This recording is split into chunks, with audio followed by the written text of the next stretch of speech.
Hello and welcome. I am here to talk to you about the Central Vietnam escape trip, which is happening in May, a small group trip for women, and it's very exciting. So it's a 9-day trip and it is exploring the central region of Vietnam. And I will just share my screen so that you can have a little preview of what I mean by Central Vietnam. So hopefully this works and you can see Vietnam here.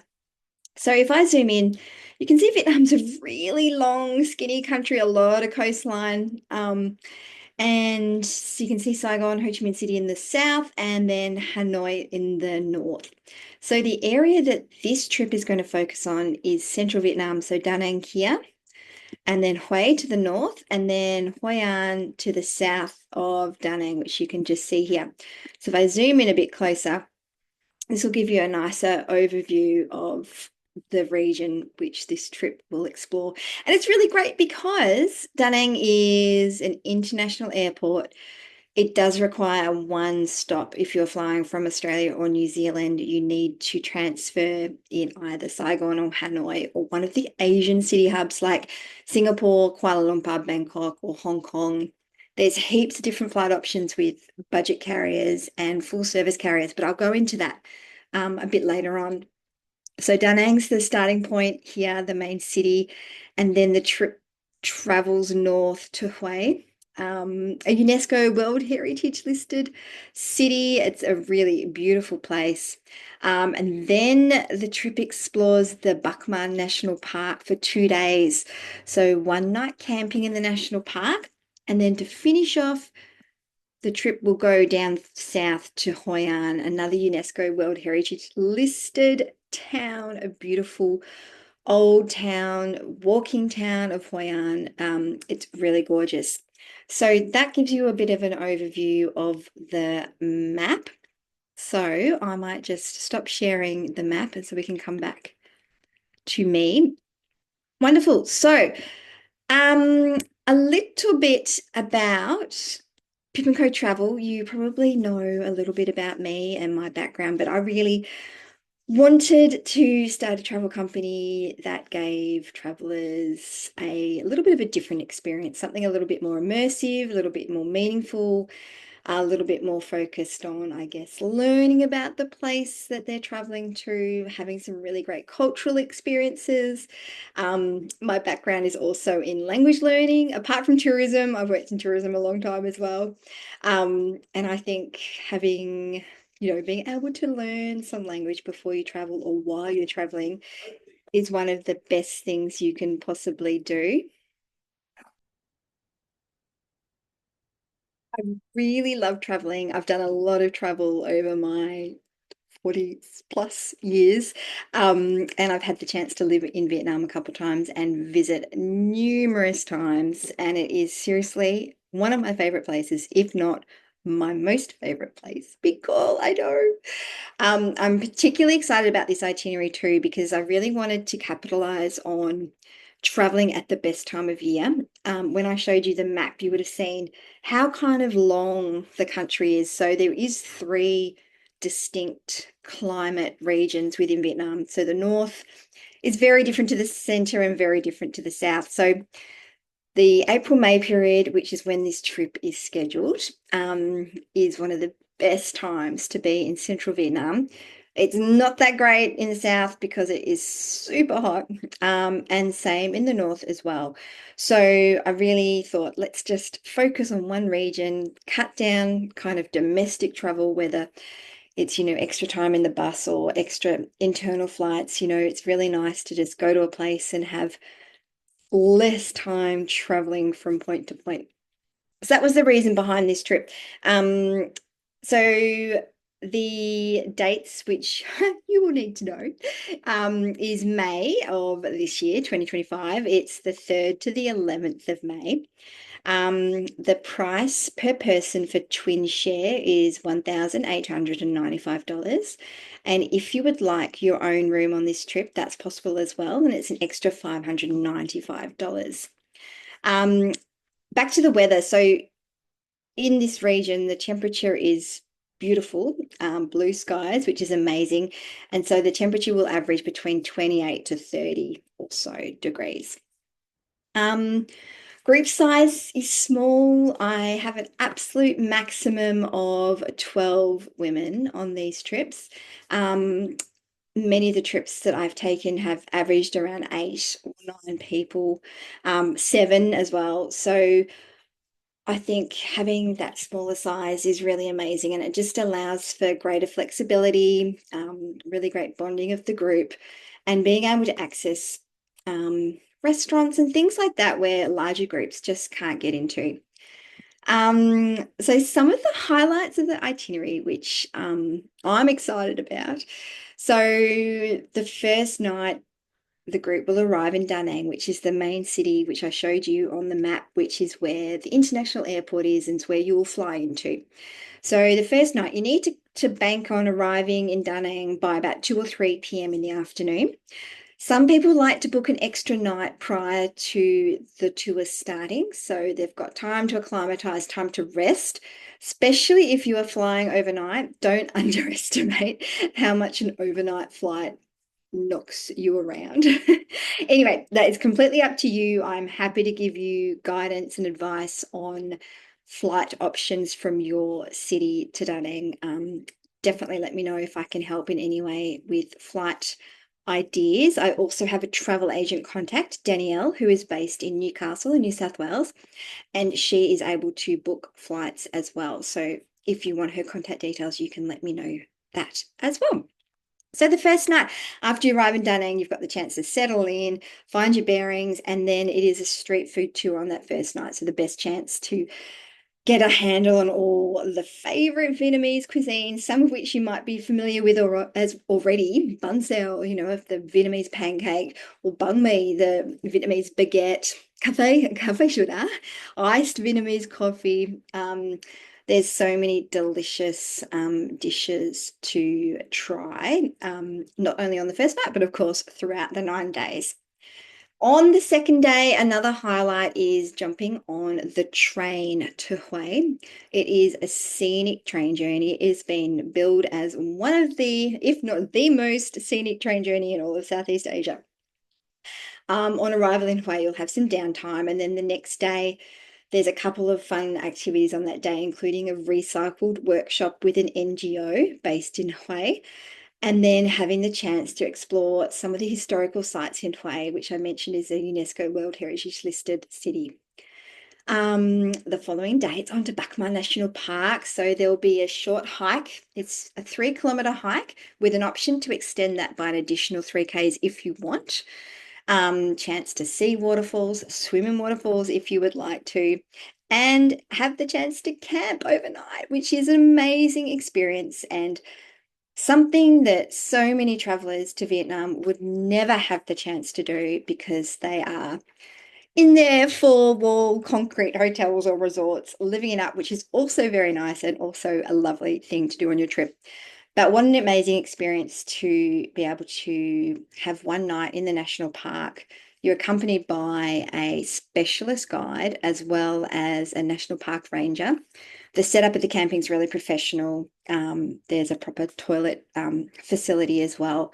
And then the hike back down the next day is around 5.5 kilometers, which is mostly downhill. And I think, travel is all about transformation, pushing ourselves out of comfort zones, trying new things. And I think this is a really good opportunity to do that as well as hopefully have the chance to spot some wildlife and some birds in the national park. Then it's on to Hoi An, probably the highlight for a lot of people's visit to this part of Vietnam. It is a beautiful old town, old city. It's also UNESCO World Heritage listed. The central part of Hoi An itself is a walkable zone. Cars and motorbikes aren't permitted, which is really nice. And it's just beautiful by day, by night. Yeah, really gorgeous. So in Hoi An itself, You'll have the chance to get clothes tailored if you want to explore the market. Some of the highlights include a private cooking class with a chef in Hoi An, which is really lovely, and kayaking along the river in Hoi An. So you'll have the chance to see Hoi An from a different perspective, which is beautiful. There's a little day trip on one of the days in Hoi An out to My Son, which is sometimes referred to as the Angkor Wat of Vietnam. So old temple ruins that, were built hundreds of years ago between, say, the 4th and 15th century. So a long time ago, and they have been taken over by jungle all these years. And it wasn't until the late 60s during the Vietnam War that these sites were rediscovered. So that's about 45 minutes from Hoi An. Another great experience while you're in Hoi An is to take part in a traditional indigo tie-dyeing workshop with a local artist in Hoi An who is fabulous. She's an amazing artist, and she uses a traditional Hmong ethnic group traditional method of tie-dyeing. And yep, that's really fascinating. You get to make something and take it home with you. So there are some of the highlights of the itinerary. I mentioned that Da Nang is the starting point. It's also the departure point as well. So once you finish up in Hoi An, everyone will be taken back to Da Nang for their flight back home.